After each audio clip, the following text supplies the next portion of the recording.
വെഞ്ഞാറമൂട് കൂട്ടക്കൊലപാതകത്തിൽ ലത്തീഫിനെയും ഭാര്യയും കൊലപ്പെടുത്തിയ സംഭവത്തിൽ രണ്ടാമത്തെ കുറ്റപത്രം സമർപ്പിച്ചു. കിളിമാനൂർ പോലീസാണ് നെടുമങ്ങാട് കോടതിയിൽ കുറ്റപത്രം സമർപ്പിച്ചത്. വിവരങ്ങളുമായി സുലേഖ ശശികുമാർ കൂടിയുണ്ട്. സുലേഖ, രണ്ടാമത്തെ കുറ്റപത്രമാണ് സമർപ്പിച്ചിരിക്കുന്നത്. പക്ഷേ അഫാന്റെ ആരോഗ്യനില ഇപ്പോൾ ഗുരുതരമായി തുടരുന്നു, വെന്റിലേറ്ററിലാണ്. അപ്പോൾ ഈ കേസുമായി ബന്ധപ്പെട്ട തുടർ നടപടികൾ ഇനി എങ്ങനെ എന്നുള്ളത് മറ്റൊരു ചോദ്യമാണ്.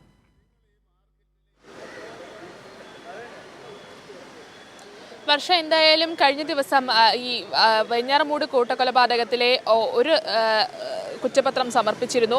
ഇതിപ്പോൾ ലത്തീഫിനെയും അതിനൊപ്പം തന്നെ ലത്തീഫിന്റെ ഭാര്യയും കൊലപ്പെടുത്തിയതുമായി ബന്ധപ്പെട്ടുള്ള കുറ്റപത്രമാണ് കോടതിയിൽ ഹാജരാക്കിയിട്ടുള്ളത്. നെടുമങ്ങാട് കോടതിയിലാണ് ഈ കുറ്റപത്രം സമർപ്പിച്ചിട്ടുള്ളത്. ഈ രണ്ട് കൊലപാതകങ്ങളും അന്വേഷിക്കുന്നത് കിളിമാനൂർ പോലീസാണ് കുറ്റപത്രം തയ്യാറാക്കിയത്.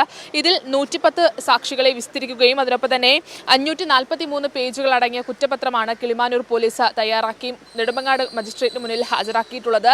നേരത്തെ സൽമ ബിബി, അതായത് അഫാന്റെ മുത്തശ്ശിയുടെ കൊലപാതകവുമായി ബന്ധപ്പെട്ട് കഴിഞ്ഞ ദിവസം ഈ കുറ്റപത്രം കോടതിയിൽ ഹാജരാക്കിയിരുന്നു. അതിനു പിന്നാലെയാണ് ഇപ്പോൾ രണ്ടാമത്തെ കൊലപാതകം, ലത്തീഫിന്റെ ഭാര്യയുടെയും കൊലപാതകത്തിലുള്ള കുറ്റപത്രം കോടതിയിൽ സമർപ്പിച്ചിട്ടുള്ളത്.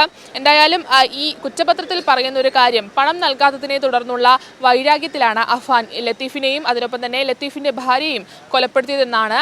ലത്തീഫ് എന്ന് പറയുന്നത് അഫാന്റെ പിതാവിന്റെ പിതൃസഹോദരനാണ് ലത്തീഫിന്റെ ഭാര്യയും ഇത്തരത്തിൽ ഈ പണം നൽകാത്തതിനെ തുടർന്നുള്ള വൈരാഗ്യത്തിന്മേലാണ് അഫാൻ കൊലപ്പെടുത്തിയതെന്നാണ് കുറ്റപത്രത്തിൽ പറയുന്നത്. ആദ്യഘട്ടത്തിൽ തന്നെ ഈ കൊലപാതകം നടന്ന ആദ്യഘട്ടത്തിൽ തന്നെ പോലീസ് ഇത്തരത്തിലുള്ള ഒരു നിഗമനത്തിലെത്തിയിരുന്നു.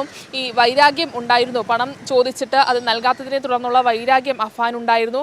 അതാണ് ലത്തീഫിനെയും ഒപ്പം ലത്തീഫിന്റെ ഭാര്യയും കൊലപ്പെടുത്താനുണ്ടായ ഒരു സാഹചര്യം എന്നത് നേരത്തെ തന്നെ ഈ കൊലപാതകം നടന്ന ഘട്ടത്തിൽ തന്നെ പോലീസ് ഒരു അനുമാനത്തിലേക്ക് പോലീസ് എത്തിയിരുന്നു. അതുതന്നെയാണ് ഇപ്പോൾ ഈ വിശദമായ ചോദ്യം ചെയ്യലിനും മൊഴിയെടുക്കലിനും ശേഷം തയ്യാറാക്കിയ കുറ്റപത്രത്തിലും പോലീസ് പറയുന്നത്. എന്തായാലും അഫാൻ ഇപ്പോൾ മെഡിക്കൽ കോളേജിൽ തീവ്രപരിചരണ വിഭാഗത്തിൽ ചികിത്സയിൽ കഴിയുകയാണ്. കഴിഞ്ഞ ദിവസമാണ് ഇത്തരത്തിൽ ജയിലിൽ അഫാൻ ആത്മഹത്യാ ശ്രമം നടത്തിയത്. നിലവിൽ ഇപ്പോൾ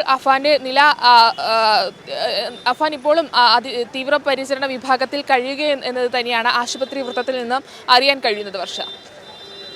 ശരി, സുലേഖ ശശികുമാറാണ് വിവരങ്ങൾ നൽകിയത്.